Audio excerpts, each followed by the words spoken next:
Good morning, everyone, and welcome. Good morning. That's going to be week number 7 on our class of Ministry Practicum, Biblical Christian Ministry. That's theory and practice. And we are discussing what is ministry and who the ministers are, and how do we do a work of ministry. And those are the subjects of this class. And we have okay, this is where we left off last week, and we'll continue on these topics regarding the terms and concepts of Christian ministry, which again will be pretty much the same for any other religious work. If you are working as a minister in a temple or in a mosque, in a church, it doesn't matter. The principles are the same. So we are learning how do we do the work, and to understand the Christian ministry.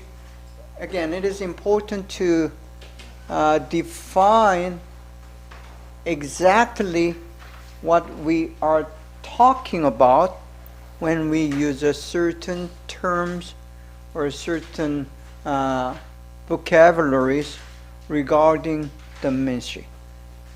So we were discussing how do we distinguish between certain ministers, and this is what we discussed last week. Just a review: vocational, licensed, or non-licensed. And then there is a formal training and informal training.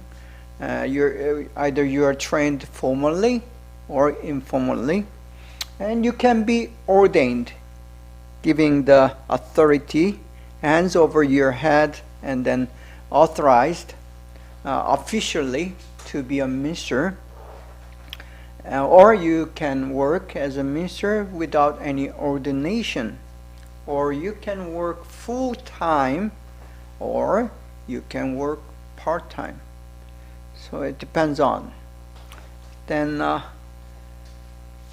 you can be paid, or you can do the ministry or the work in the church as a volunteer, which basically you're not paid.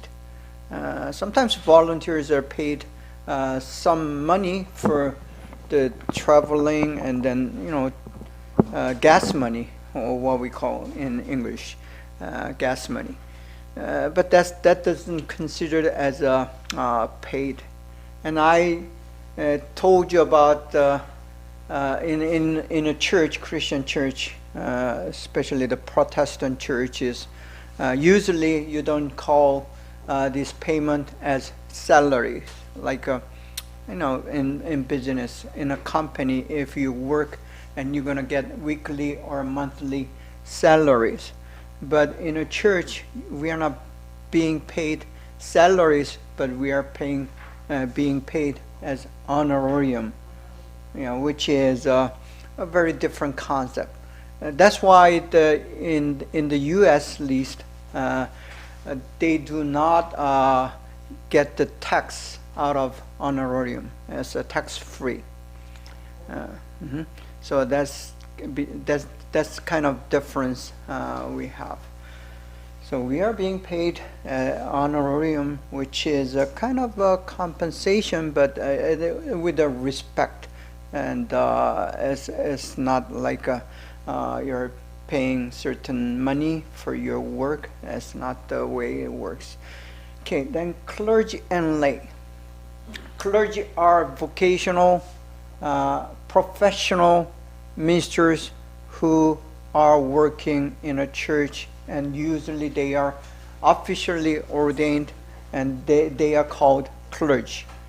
So when the government or people ask what your job is, your vocation is, I would check on clergy.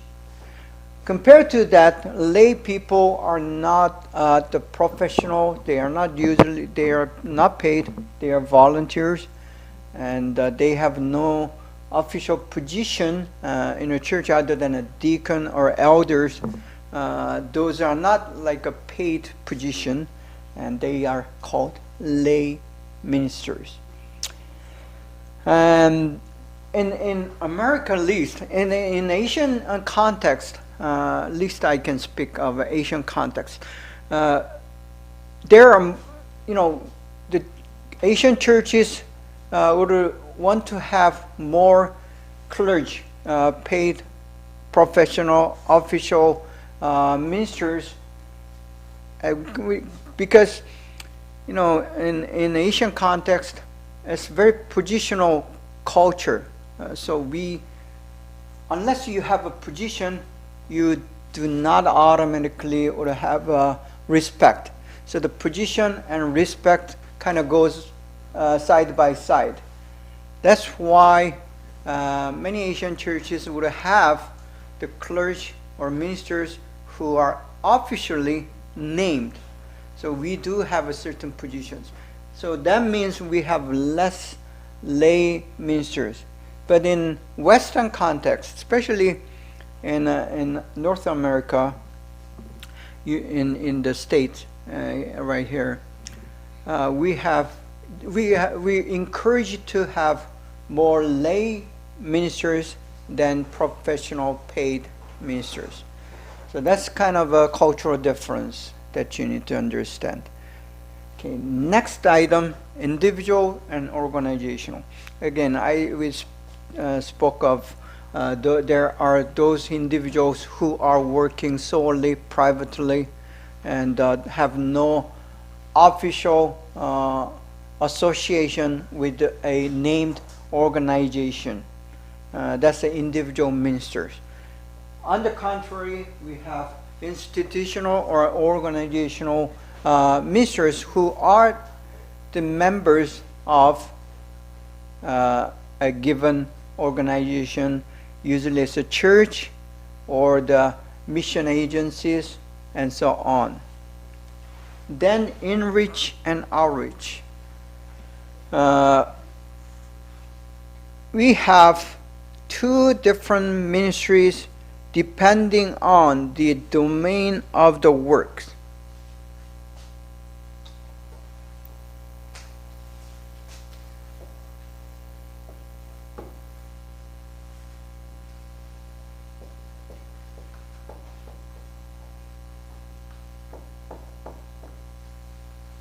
So this is a basic paradigm for any church people.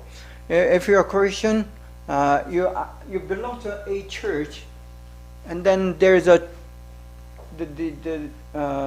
context or the area or domain that is outside the church. So if you're trying to do work within the church, that's inreach. And then if you go out to the world, to the ministry, the work that is done in the world or in the outside the church, we call outreach. So that's kind of a term that we use in a Christian context or in a church to kind of divide. Is it the work is the ministry or work is done within the church or outside the church? So that's kind of very distinction, and not only the ministers, but each and every believer. If you are a Christian, you do the work in a church, and then you live 7 days a week, except the Sunday. You usually work among other people who happens to be majority of the people are not believers, not Christians. So that's still, when you're working and living and outside the church, you're still doing ministry. And that's something that you need to mind of.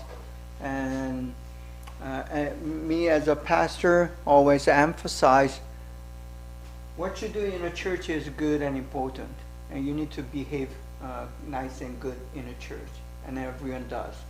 But the same principle, same attitude has to be done outside the church as well. Because, for example, in Korean churches, what the problem with the Korean churches we face today in 21st century in South Korea or the Korean churches in America, many so-called Christians, the believers or church members, they behave nice and good in the church, but when they are outside the church, they become just different person, live just same as any other non-believers. This is a very critical thing, and that's why the Korean churches has shrunk and got small and even criticized by the people outside the church. And still, some pastors even teach and encourage that kind of attitude, but that's not biblical. Either you're in a church or outside the church, believers and ministers, we need to be the same. So that's called integrity of a believer.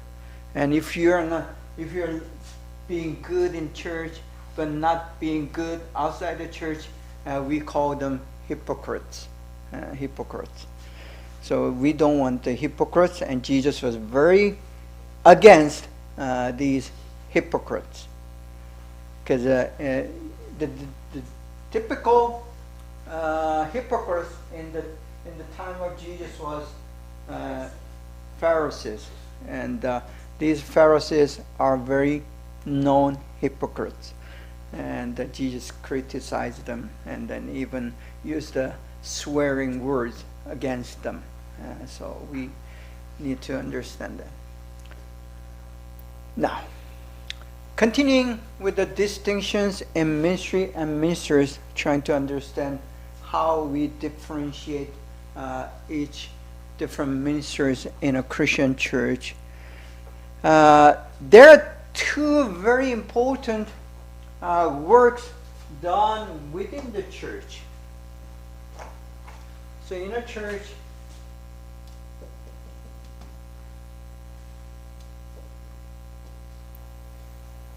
two kind of major works or the responsibility or ministries are done within a church. This is very important to have the concept. This is what we call ministry paradigm. And many Christians don't have these kind of paradigm. Even the pastors, some pastors don't have the idea. They are so confused and mixed. And we need to make a clear distinction between two different works that is done in a church. One is administration work. Because a church is a human organization as much as it is a spiritual entity. So if you're church, a local church, denominational church, a gathering or congregation, whatever you name it, when people gather together as a group, there's always need to manage and control and sustain certain organization or group of people, and that is called administration. Whether it's a government or whether it's a school, whether it's a company, any group of people kind of get together as an entity or institution, we need management. And then management is called administration.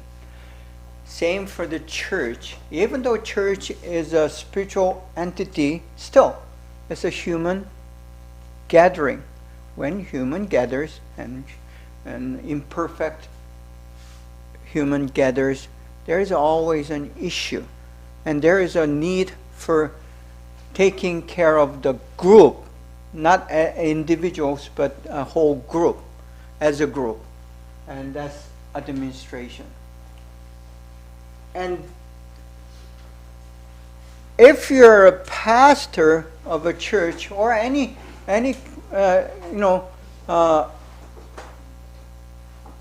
level of ministers in a church, then you need to have understanding regarding administration of church. Some churches become very confused and problematic because they do not have the expertise or gifts or focus or acknowledging the need of administration. So poor administration means poor ministry.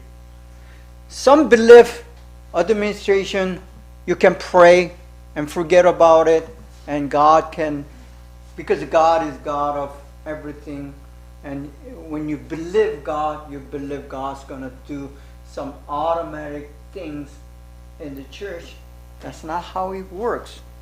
God wants you to work, because God has given us the talent and gifts and resources and time and energy to use. You don't just sit and pray and forget about it and God somehow magically work the things out. That's not how it works in Christian life. The same for the church. So the church need to be managed, need to be administrated.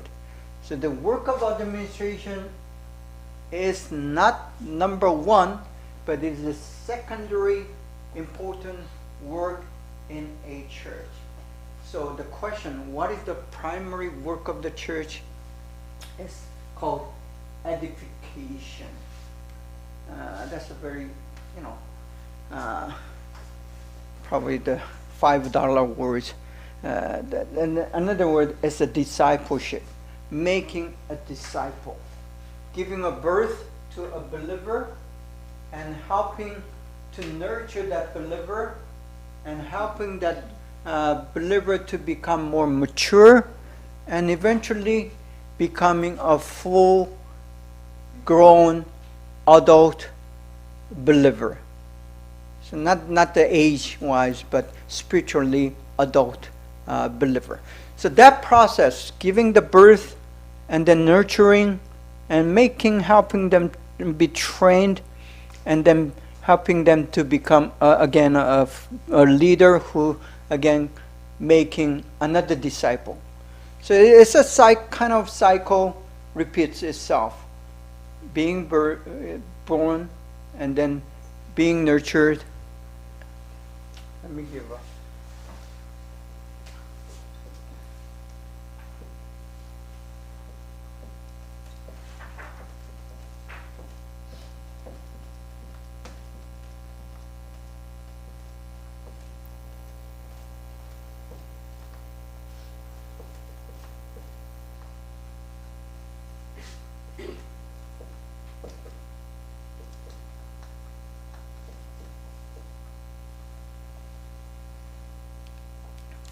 So, you need to be born again as a believer and become a young baby Christian. Then you nurture them, give the milk, and then, feed them, take care of, changing diapers, just like you grow a baby. Then give them proper training. Then eventually help them to make a full commitment and as a mature Christian. So that's a process that repeats itself, and that's called discipleship or edification or spiritual enforcement So, I mean, there are different languages and terms that are used for the concept. Sometimes you use the word sanctification, that's in the Bible. So when you see these words, and then grow and mature, sanctify, edify, these are the concept of maturing in belief and the work. So that's actually the fundamental and the primary, number one work of a church. So if you are a minister of a church, that means you are doing this work. Okay, let me have that attendance sheet. Okay. You guys sign, everyone sign? Please make sure that you sign as you come in.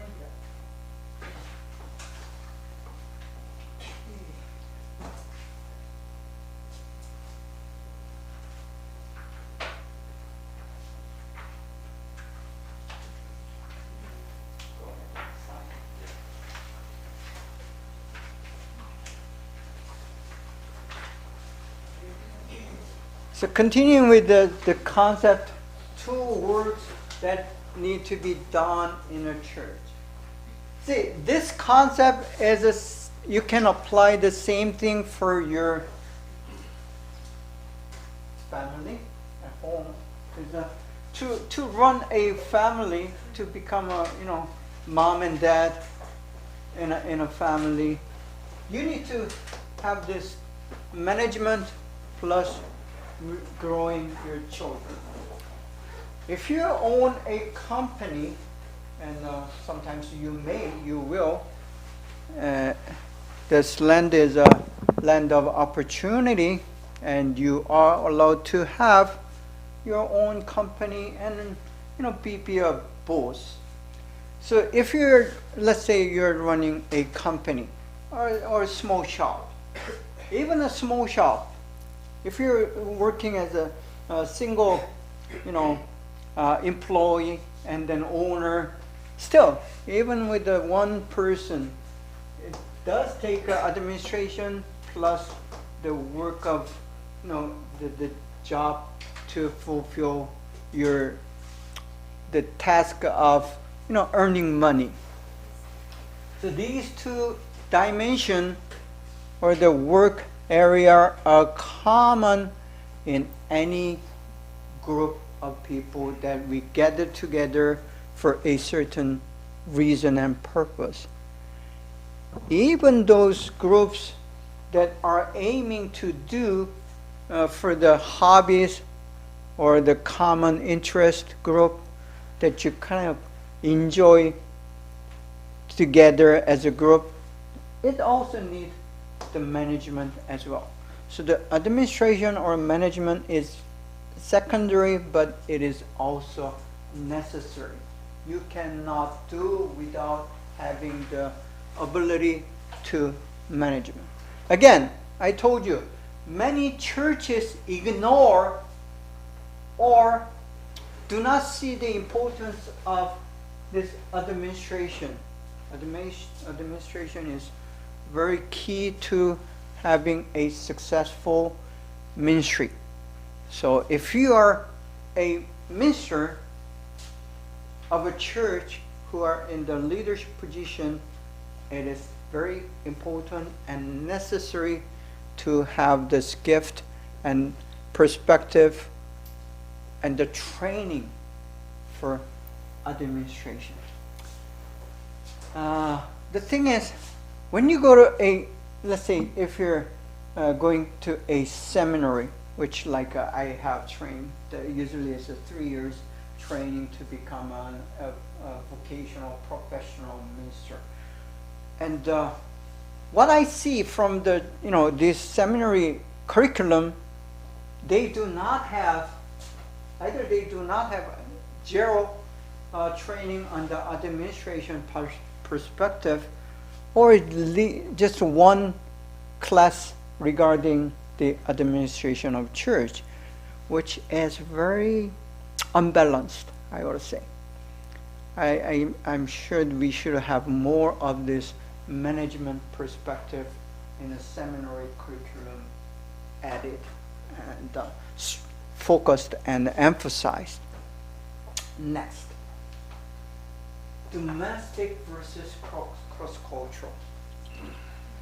That is a kind of concept that you need to have when we are speaking of mission, or what we usually called in the old days, overseas mission. The term overseas mission meaning that you go to overseas or cross the seas. So this is like let's say England. England was known as a Christian nation, Christian country, until the early 19th century, or late 19th century.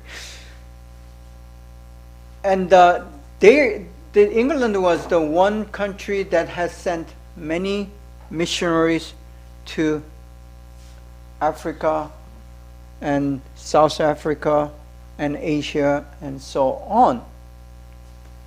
For example, the Korea had this first English missionary in the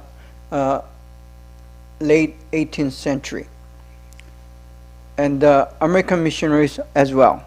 So these are the so-called missionaries, are the ones who cross the sea to go to other countries, and that is called, today it's called cross-cultural.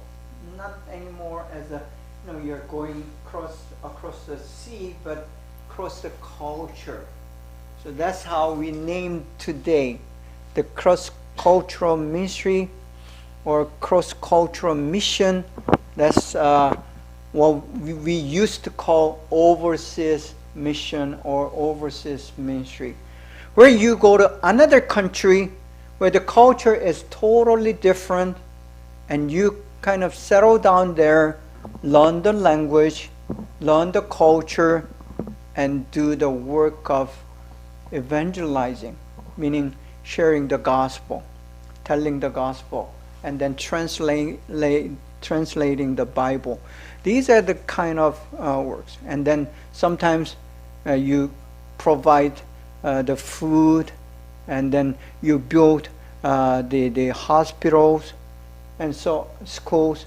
These are the basic ministries that are done for so-called underdeveloped countries, as the missionaries go there and serve. So those are called cross-cultural or overseas ministry. And then domestic ministry is what is done within the culture that you are familiar with.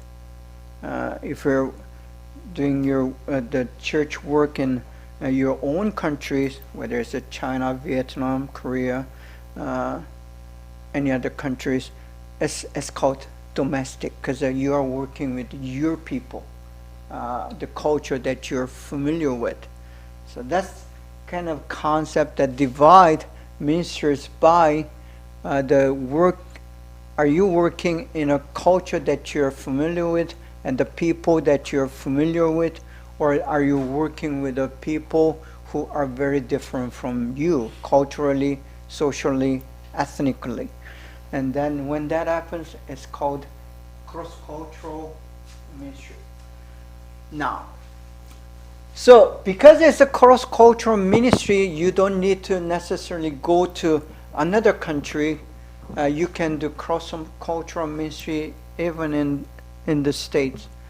So let's say me as a Korean American, if I'm working in a Chinese American church, for example, that becomes a cross-cultural ministry as well.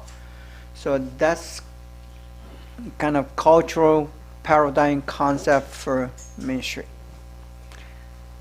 Okay. Then next, the distinction of the minister or ministries is whether particular or generic. The pastors, usually pastor of the church, if you're a senior pastor in a church, for example, you're doing what we call generic ministry. You do almost everything. You do like a visits, you sick visits, or you lead a wedding ceremony, and you do the funerals, and you preach on Sundays, and you lead Bible studies, and so everything that you need to do everything regarding the ministry. So that's a generic ministry, all included. And there are ministers who are doing like a particular work. For example, we did divide administration and edification. Some ministers in the church are very specialized and focused on the administration only. Some leaders are so-called praise leaders.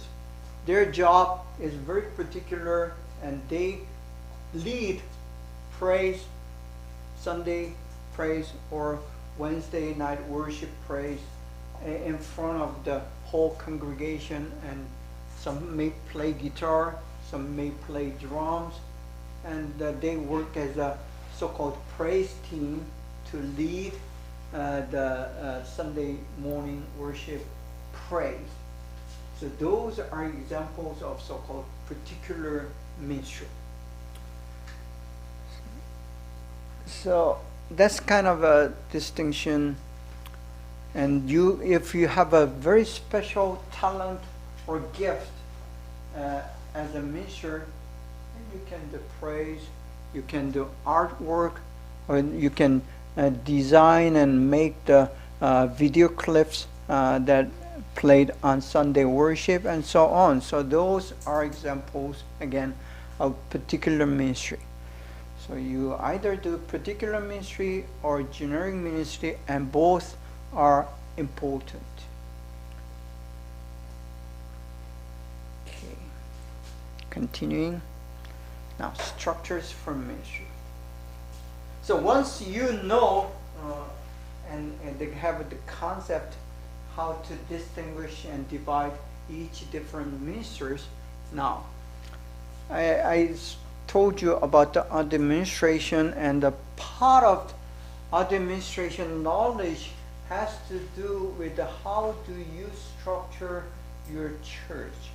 How do you organize your church in a certain given structure so it works the best?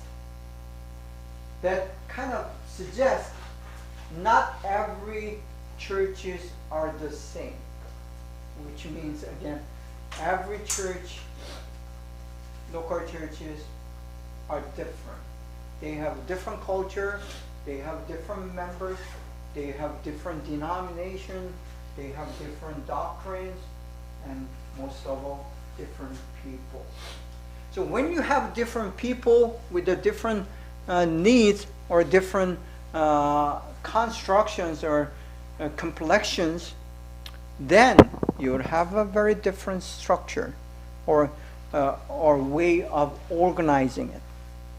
So how do we organize a group, whether it's a church or a mosque or a temple, or even the family? That's one of the things that we do as people, because we are people of grouping or gathering.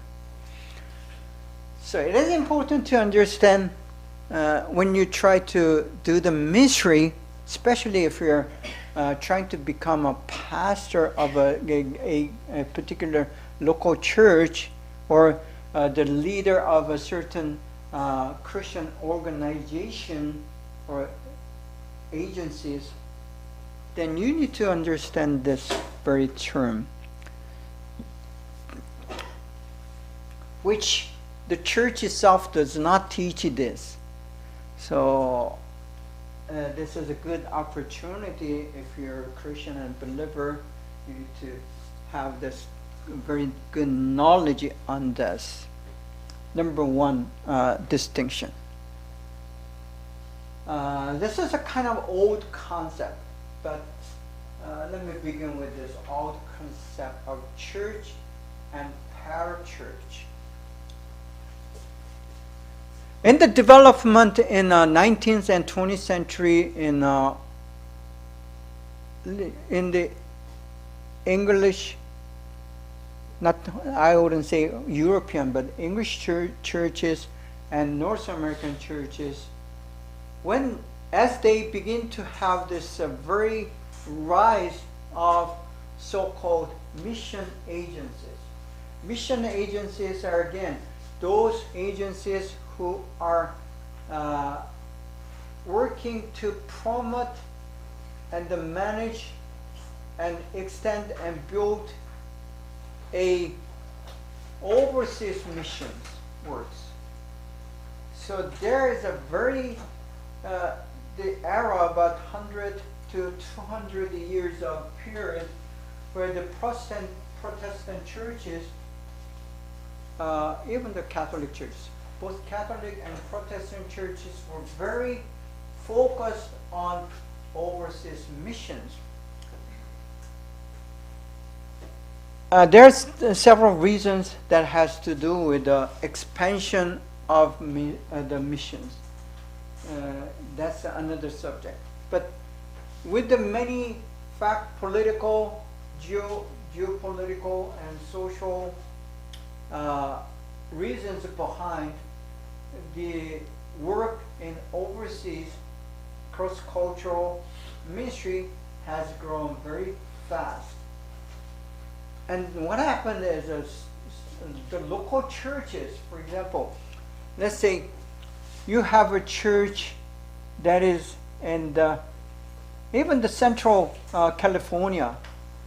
Today, Central California is pretty much developed still, but it's a farming area, which is considered rural area, the countryside. These local churches, even though their size might not be that big and that small, most rural churches in America size 100, 200 members. What happens is they want to send the missionaries, but they do not have the knowledge or expertise or the system to send away missionaries by themselves. Because of that very practical reason, these so-called agencies, like agencies today, they kind of work as a broker between the local churches and the mission field. So that kind of developed, and these agencies are not considered as church, because a church in American mind or English mind, a church is a local church, have a building and a space to worship. And these agencies, so-called mission agencies, they did not have a building or a given congregation, so they did not consider it a church. Another development that happened in this period that I'm talking about, the 18th and 19th century until the early 20th century, there's a very strong movement of students, college students, in the Oxford, Cambridge, and many of North American universities, who majority of these students at the time in these universities are Christians. Indeed, Harvard, it was Christian university at the beginning. Princeton, very famous university today, has also began as a 100% Christian university. So Cambridge and Oxford as well. So these are basically Christian institutions when they began. So the majority of students are believers and Christians. And when these students come to the college with the, very ability to learn, and then with this movement with the missionaries, it kind of clicked together. So many college, university students volunteered or committed themselves to become missionaries, overseas missionaries. And this movement grew and grew and become popular. So if you're a Christian, you would have heard the Campus Crusade for Christ, or Navigators, or University Christian Fellowship, which I was a part of. And these development among the universities in the Western world became a big movement. Hundreds and hundreds and thousands of students become involved in these works of ministry. So that means these groups, so-called campus ministries, they need to kind of organize and have their own system, which is not a local church. So the church, and then something that is not church, but doing the work of a ministry, that's a kind of new development, and they needed some concept.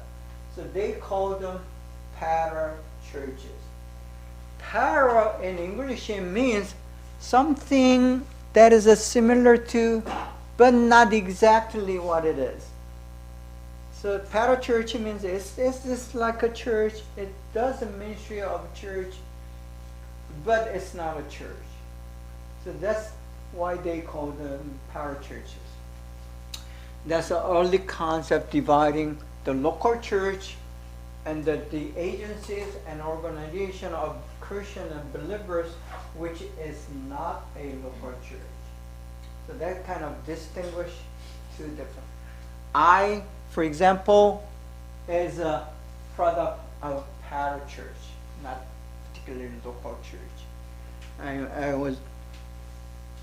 I was a very active member of InterVarsity called, still exists as a almost 160, 70 years old organization, and it's still going on. So the parachurch became a major player in Christian ministry. So kind of recognized and divided, but since it's not a local church, needed a term or concept to distinguish them and call them parachurches. Now, later on, as in the late 20th century, we introduced the term modality and synodality. That's kind of a long story, so I'll just skip on that. Basically, the modality is so-called mother organization. Synodality is like a son organization. So the local churches is usually called modality, mother structure, or mother organization, while these parachurches, now called synodality, is a product or the result of a local church members who are working outside the church but works like a church. So those are called synodality. And this modality and synodality is a sociological term. And we adopted this sociological term to describe who we are. Now, next concept. Fixed and mobile. Usually the local churches that we see with the so-called denominational churches, the churches that we belong to as a member, is fixed in a given locality. So, for example, if you call yourself Anaheim Church, means that you're in Anaheim. Santa Ana Methodist Church, that you are located in the Santa Ana, California. These are so-called local churches, and these are fixed churches that have station and it doesn't move around. You come together as a church.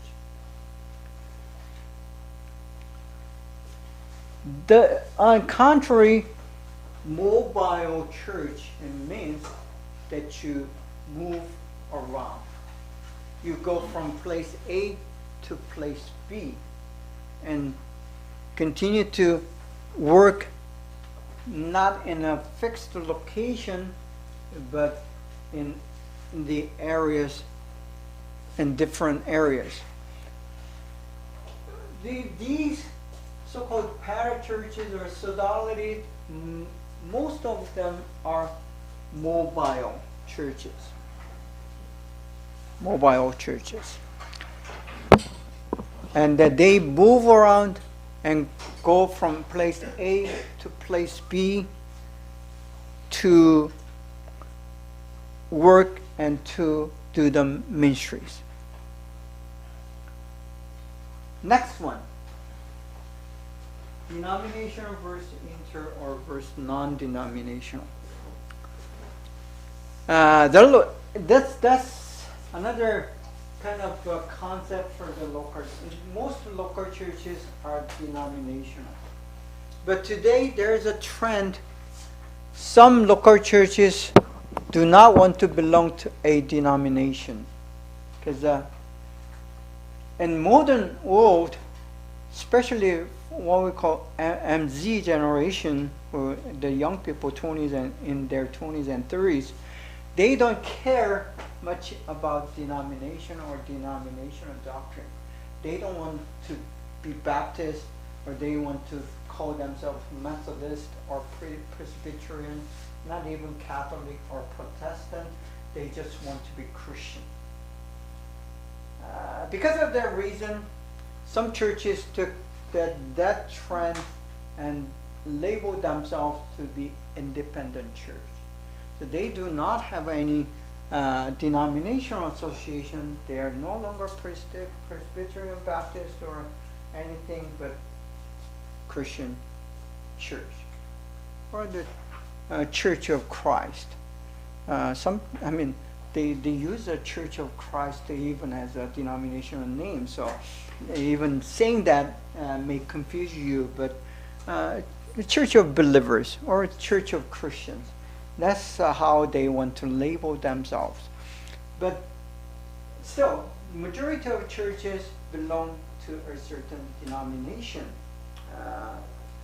either Catholic or Protestant. That's a two big denomination in Christian church.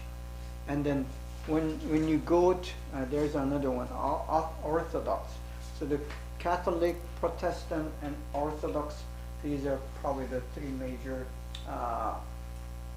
denominations. And within the Protestant churches, there are different Protestant churches that have such name as Baptist, Presbyterian, Methodist, Congregational, and many of these denominational names.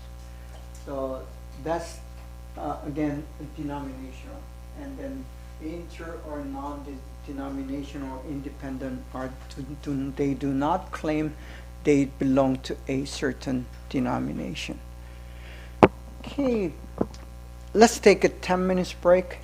Let us continue the second part of week number 7 on the Ministry Practicum. Okay. Continuing our discussion on the structures for ministry or ministry structures of a church. So if you're a Christian, again, there are three major denomination or distinction of Christian churches. The Roman Catholic Church, that's probably the largest denomination in the world, have several billion members, and as Catholic Church or Roman Catholic Church. Then Protestant churches with the hundreds or thousands different denominations within. So Protestant church is a name for these different denominations who basically does not belong to either Catholic or Orthodox church. Then Orthodox church, usually it's a very old church system, probably older than the Catholic, most of them older than the Catholic churches. There's like a Russian Orthodox or Egyptian Orthodox churches, which has a very old organization or system of denomination. They do have a particular way of worship and particular doctrine that are a little different than either Catholic Church or Protestant churches. So these are the three major the structures or denomination globally, and within the Protestant churches there are what we call sub-denomination, and many of them. Now, synod. Synod are the how they divide a geographical area of a church, their churches or denominational churches. So it's a kind of large area of geographical distinction to have or organize their own denominational churches. So, for example, Methodists, they do use the term synod, or Congregational Church in America, they use the term synod, but not the Baptist or Presbyterian. Many Presbyterian churches do not use the word synod. Instead, Presbyterian churches, they use the term presbytery as a very the same concept, just like a synod. It covers a certain area. Let's give an example of synod. Methodist or United Methodist Church of Northern California, for example, is a synod. Covers all the churches, the Methodist or United Methodist churches in the Northern California. They become one large group under synod, and each synod would have their own sort of supervisor. There's a name for it. I just forgot. So not the deacon, not the elder, but there's a top leader that kind of responsible for the covering or being responsible for the organization of certain synod. And the same for the presbytery.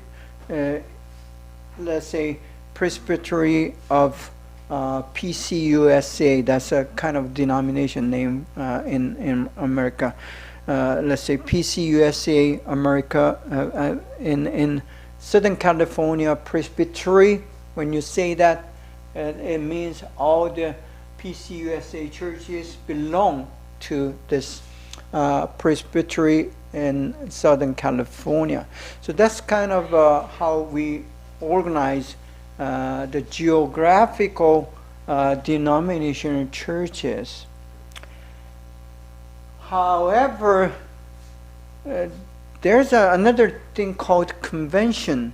If you're a member of Southern Baptist Church, you will be familiar with the word convention, because Southern Baptist Church, they do not consider them to be a denominational organization. Rather, they believe themselves to be the convention, or in secular term, it's a kind of association. Association is a kind of a united group that each local entity or local company or organization would keep their own independence. So each having their own independence or power or authority kind of comes together because they feel they are similar, and make and join a association. So that's kind of a structure. And Southern Baptists believe each local churches, for example, let's say the First Baptist Church of Santa Ana, they are independent authority. They have no super or upper authority other than the church themselves. They decide who they are, except what they believe. So every Southern Baptist church believe in one what we call confession of faith, and that's a doctrine. Southern Baptist doctrine, or Southern Baptist the confession of belief or confession of faith, it is one thing that kind of brings together all these so-called Southern Baptist churches. So that's how it works. It's different than a presbytery or synod, where the Catholics or Methodists they do have upper authority over their local churches, and they do have certain authority and power to decide. For example, they authorize who the elder is going to be, who the local pastor is going to be, and who's going to be the when they have issues within the church or problems or conflicts, this synod or the presbytery comes in. They have authority to come into the church, local churches, and exercise their authority over them. Either eliminate the pastor, or they can deny eldership, and so on. So that means they can actually involve in our local churches. So that's a kind of major difference between these churches that would have upper or hyper authority, or you don't. And that has to do with what we call polity. It's not like it's a politic, but in a church we say it's a polity, meaning how do you organize and run and manage the power of the church. The power, it kind of created when the people comes together as a group. You do have an individual right and the power and authority of your own. But when 2 or 3 or more people comes together, it creates a different level of power. And we usually call that people power. And that demands also governing or administration, as I said. So the government is an institution that kind of have the delegate of the people's power to run and to control and to manage themselves as a group. Same thing happens in a church. When people come together as a group, it creates group power or people power that need to be delegated and that need to be governed, because we are still not perfect. And so each church, whether it's a local church or a whole denomination, as the group of local churches come together, they need to have a system or culture or society to have that, what we call control or management, and that is called polity. And this is a church kind of term. Instead of politic, we use word polity to refer to how we manage and run a church. So each church or each denomination would have different polity to run their own churches or denomination. So if you belong to a church, you do have, whether we like it or not, there's a certain level and the way of a system to manage and control your own organization or church as an organization. What we call is a polity is a necessary evil, because we are evil. People are evil, even Christian people, even believers. We do still have this evil desire behind, or hidden, or suppressed.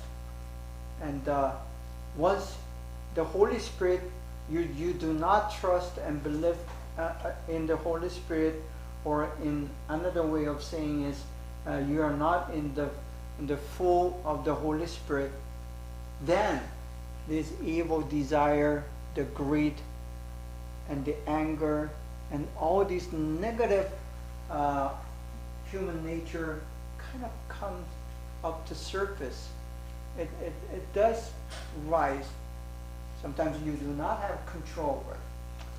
Because of that nature, when we gather together, we do have conflicts among ourselves, even if you are devoted Christian.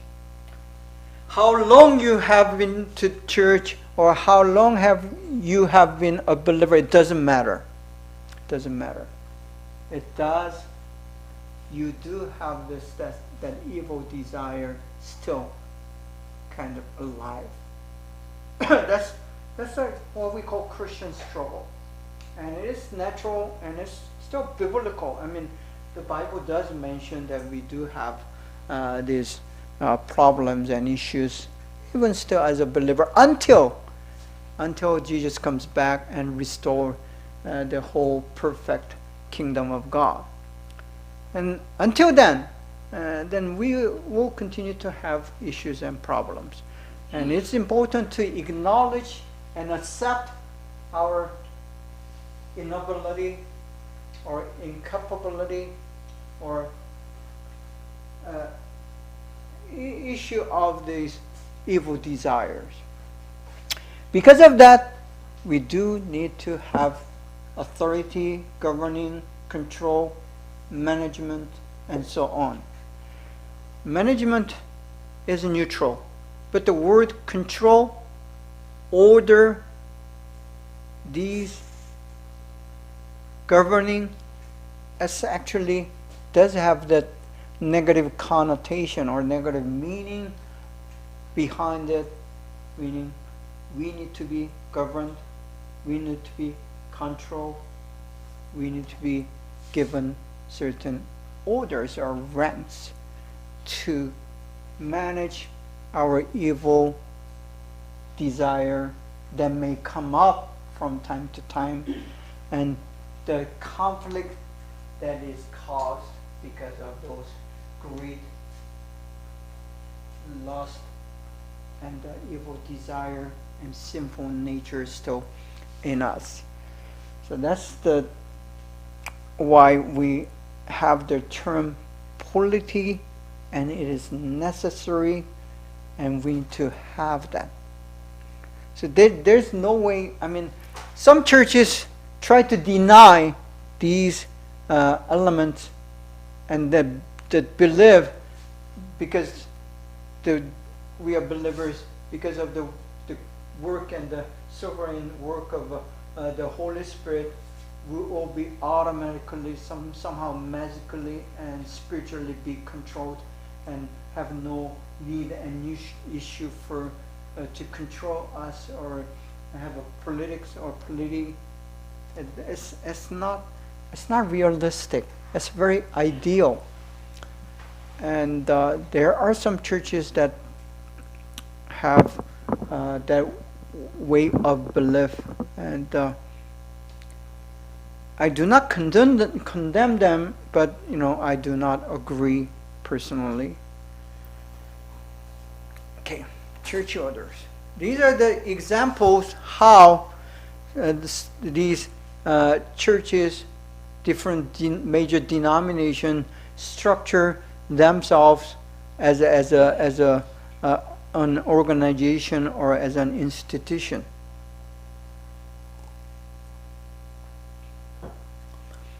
If you're a Roman Catholic Christian, you would know better than I do. This is my just basic knowledge, and it's a common sense thing. We have Pope, the Pope or a Pope, and then it's believed to.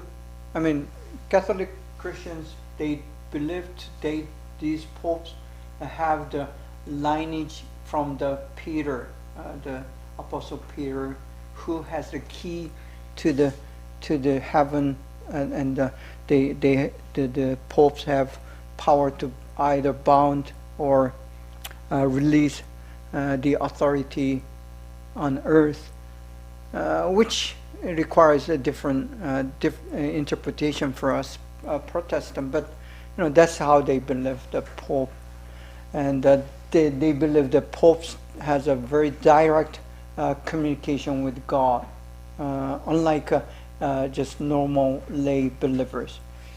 I do believe a Pope, genuine Christian, would have a direct communication with God just as much as any individual, us believers, have a direct communication with God through Jesus Christ. That's the same thing. So for me, there's no difference in understanding the Pope's communication with God compared to our communication with God. But the majority of Roman Catholic Christians believe Pope has some special way of having the direct communication with God. So that's how I think how they believe. Then under the Pope, each local ethnic or national Catholic churches, so they do have what we call national Catholic churches. For example, each countries where there's a Catholic presence, they do have national Catholic church, and each national Catholic church or a cardinal or cardinals. Then under that they would have archbishops, and then bishops, and then priests or fathers, and then deacons. So each local church, Catholic church, would have the priest or priests who are managing and having to help the local congregation, Catholic congregation. And there's the deacons and the nuns. Nuns are not included. For some reason, they are not included in the ranks that the information that I looked up, they do not include nuns, but they are not at the level of priest. I'm sure of that, but probably somewhere in the rank of deacons. Deacons, just like in the Protestant churches, the Catholic churches would have deacons. So that's Orthodox churches. Not all the Orthodox churches are the same, but basically Orthodox churches would have bishops,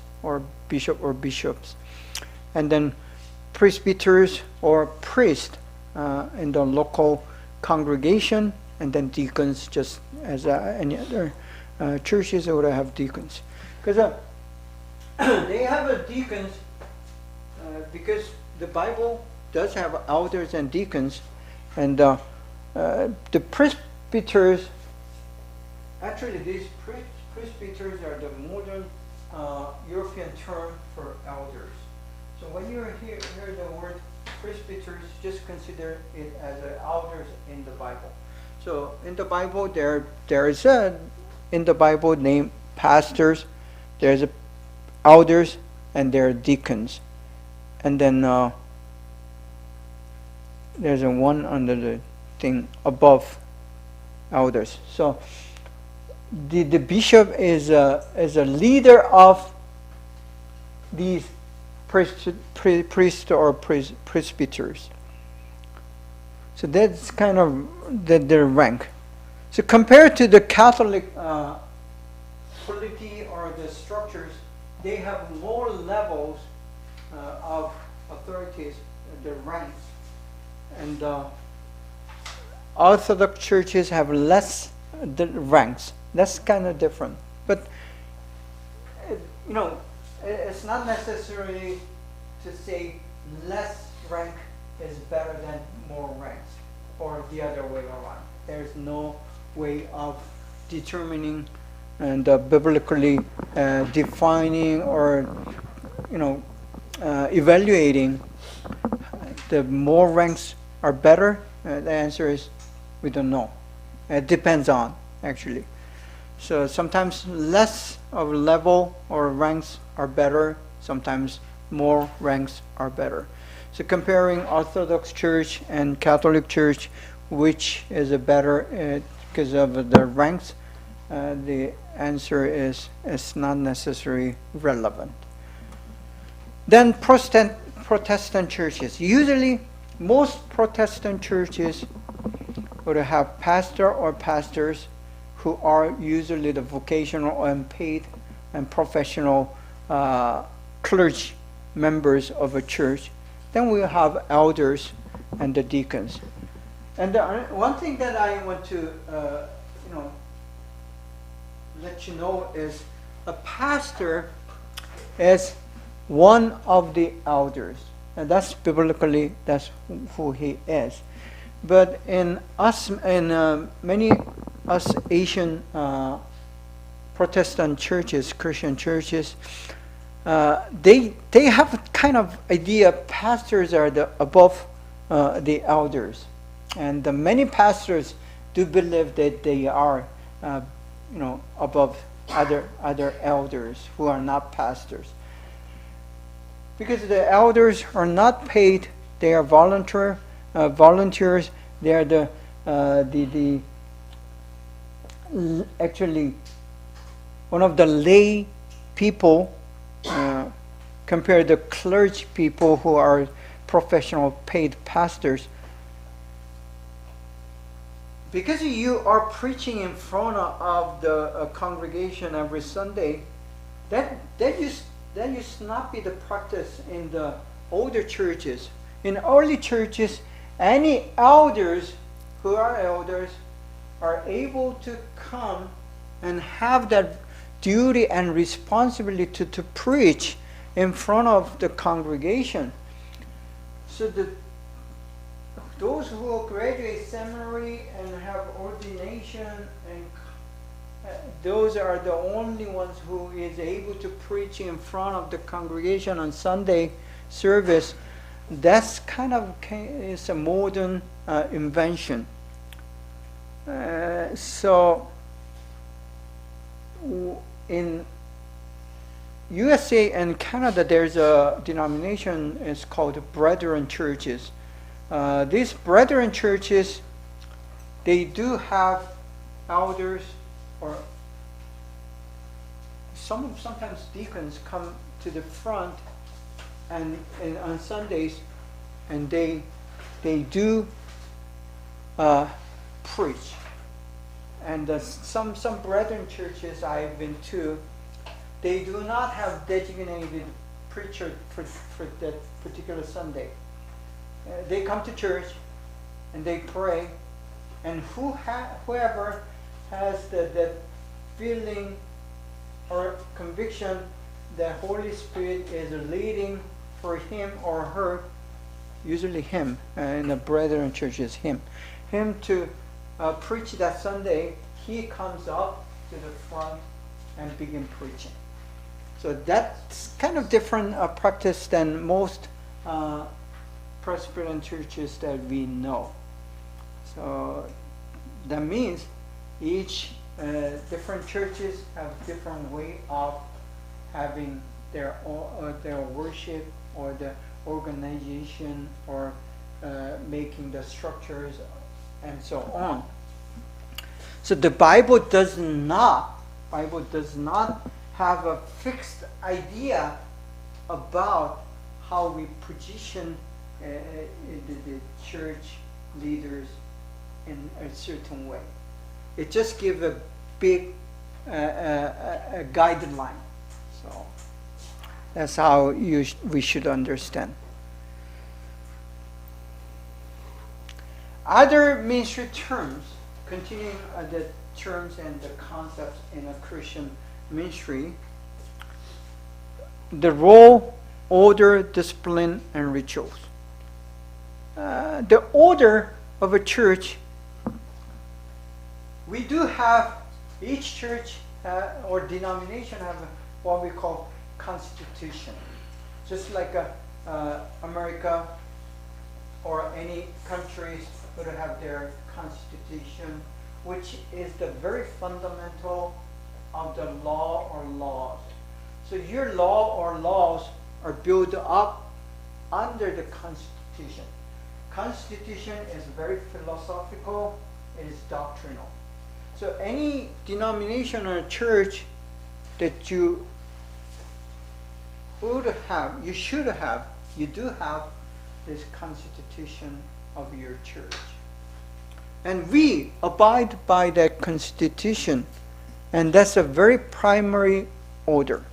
And then each local churches would have what we call bylaws.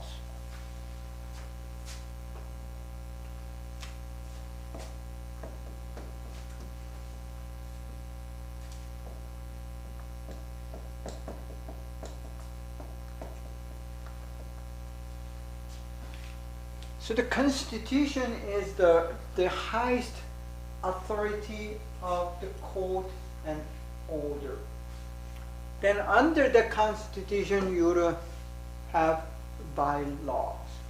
Each church have different bylaws, but you cannot go against Constitution. Just like any political government, the Constitution is the final. You cannot have any laws that is different from or against or conflict with the Constitution. So when you're making final judgment on anything that you did, whether it's criminal or not, it goes back to Constitution, and it is the same thing in a church. So that means if you're a believer or in a certain church or denomination, then you need to know the Constitution and then bylaws. So that's how we manage order in a church. So if anything happens, then need to be determined or decided or make a judgment of, then we go by laws and constitution. But we need to remember anything or everything that says in the constitution and by law has to be determined by the Bible. Anything or everything cannot be beyond or against the Bible. This is a very important. So today we do have in the church have issues like probably the most prevailing and the common issue that you have in modern, at least in the North American church, I would say, is I think there are two matters that matter. One is regarding the abortion or birthright or the reproduction right. That's how they say today these days. So is the abortion biblical or not? And some churches struggle with that, and they try to include abortion rights or abortion as within in the constitution or by laws. Another thing that has to do with the so-called LGBTQ issues.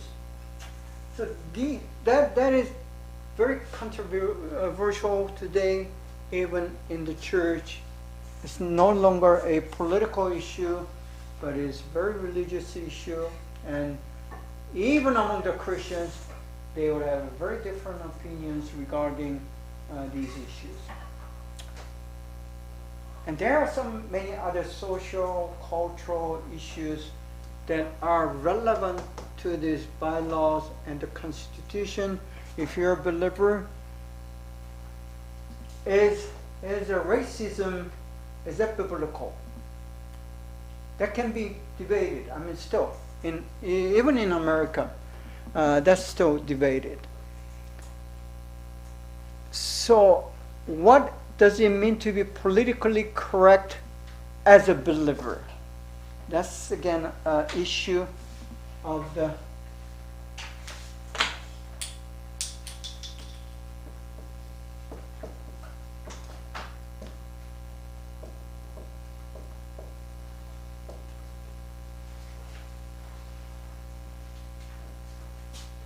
because any local church or churches are within a given government or state under all these churches, even in America. It's not just churches in some very persecution countries or the countries who have politics or the policies against churches, but even in America, we do have this issue, stated versus churches. It's still going on. It's not the issue that has been resolved and done. Because of that, the so-called socio-political or socio-cultural issues always, not many times, it always becomes this issues under the state or a church. There's nothing like a church only issue or state only issue. That's why we struggle between so-called state versus church.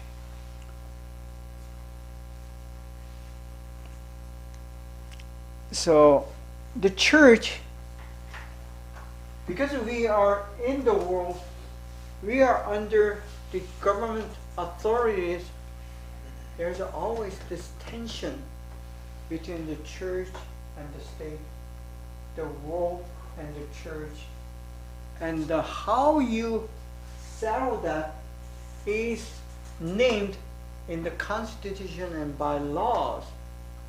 And the thing is, how do you understand and interpret the Bible?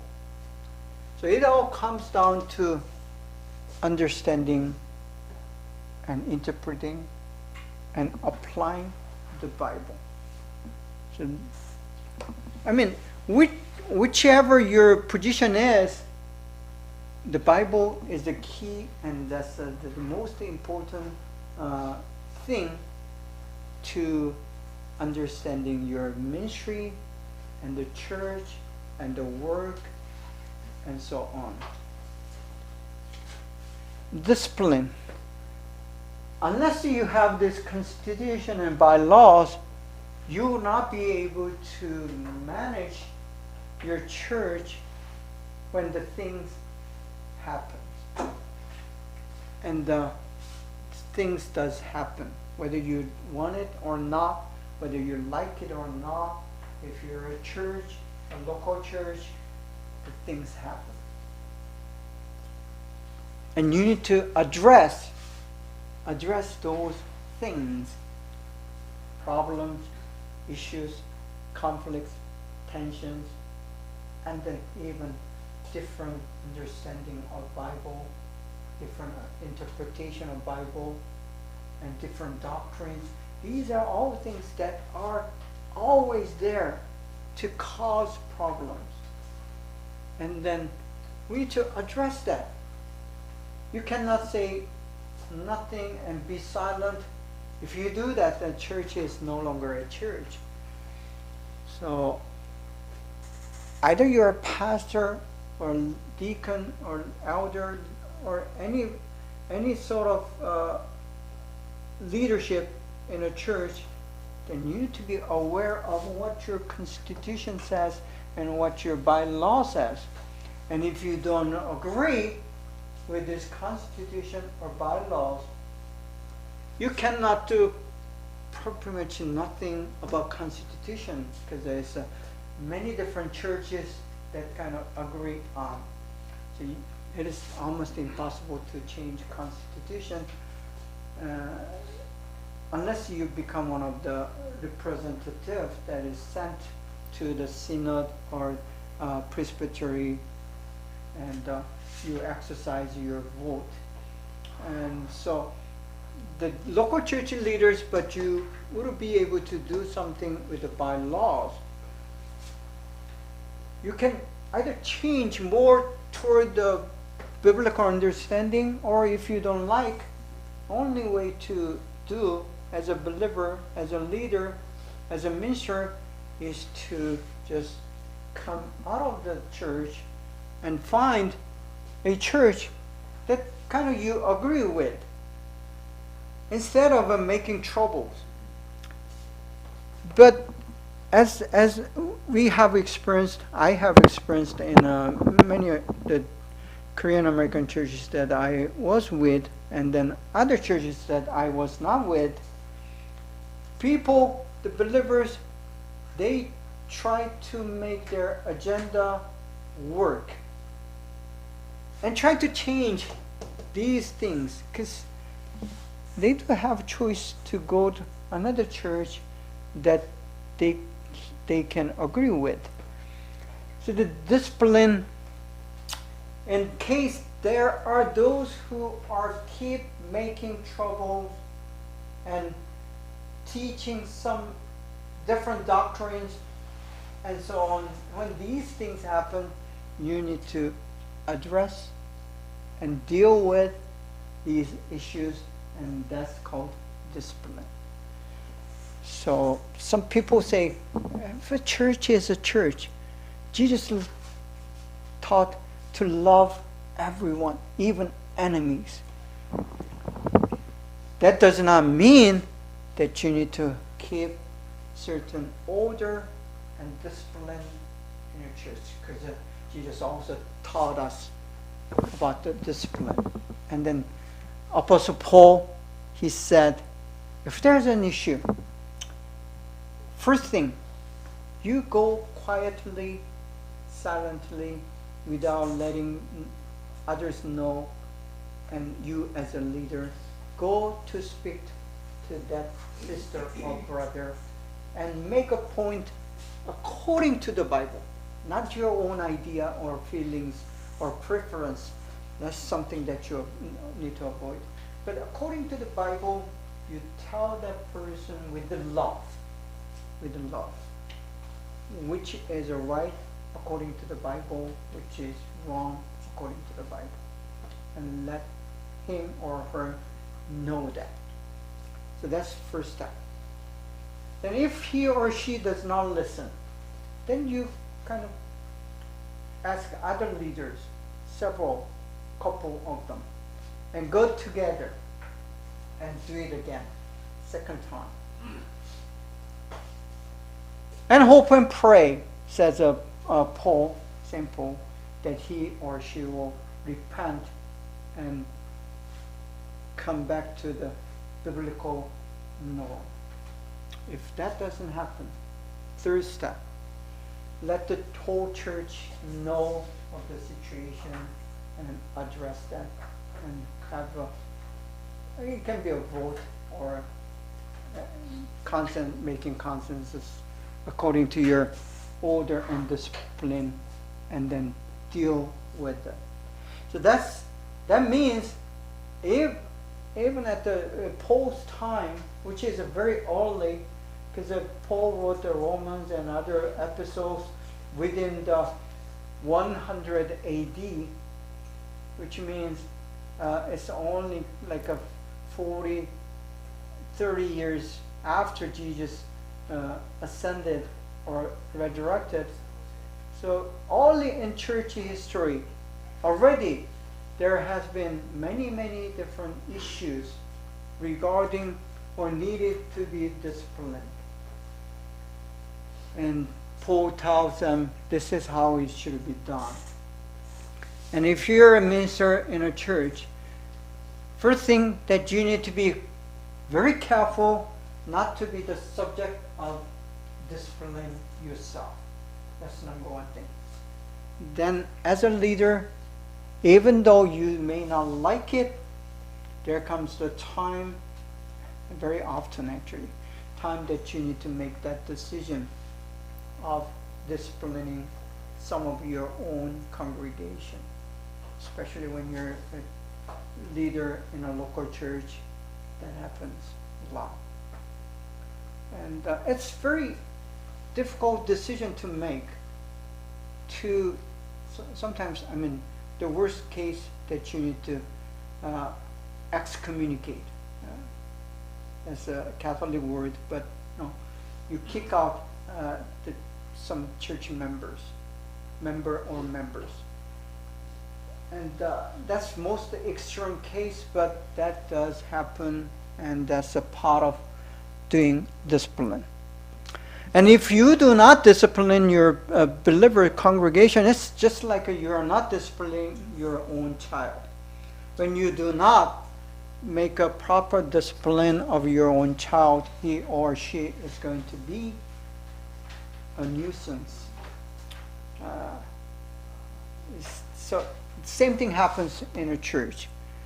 So when you need to make that decision, you need to make it, you need to do it. So that's something that I emphasize a lot, because many leaders or ministers are too good. It's like a good child complex. You have heard of it. A good child complex. You need to be good to everyone in every situation. That's not what the reality is. So you cannot be good, in secular terms, but you need to be good in biblical terms, and we need to make a discipline when it's necessary. Rituals. If you're a minister, especially a pastor, you need to know how to lead funerals, how to do the baptism, how to lead a wedding, and so on. There are these rituals that you need to learn and perform and exercise. And not only the pastors, but also the deacons and elders have their own part and responsibility regarding these rituals. Rituals are like a wedding, funerals, the baptism, and then communion. These are some of the major rituals that happens in a church. Continuing the understanding other terms, right and responsibility. Those who are working in Asian churches, I'm not sure about all the Asian churches, but the Asian churches that are influenced by the Confucius philosophy and ideals, especially in Korea, the Joseon dynasty, which 500 years sustained. Out of those 500 years, most of those 500 years are under the ideal of this Confucius philosophy, which basically says you respect elders and then kings and submit yourself with this what we call humble attitude, which is actually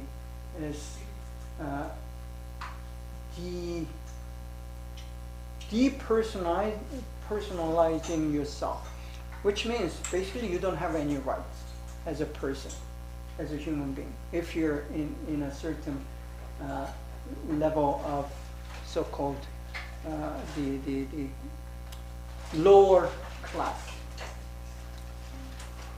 Which, because of that philosophy and ideal and education, when you are in the church, you have still the same mentality. It's not so much of those who are the congregation members, but the leaders, usually the pastors, they exercise authority just as the Confucius philosophy teaches the culture, which is not biblical. That's one of the major issues, especially in the Korean American churches here. The second generation Korean Americans cannot understand their authoritarian kind of one way of exercising authority and not giving any authority to the members, only asking for them for their responsibility.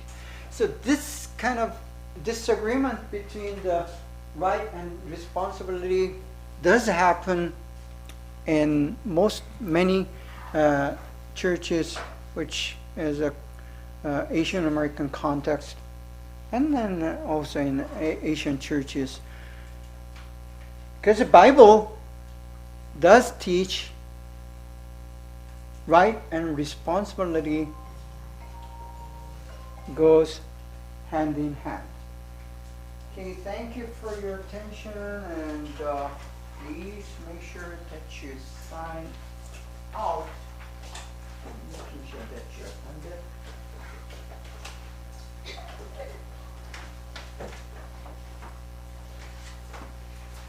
Okay, announcement. We do not have a class next week because it's a Veterans Day. Then the week following, 18th, we have final class. So just one more class. We don't have class in the Thanksgiving week. So just one more class to come. Do not come next week, okay?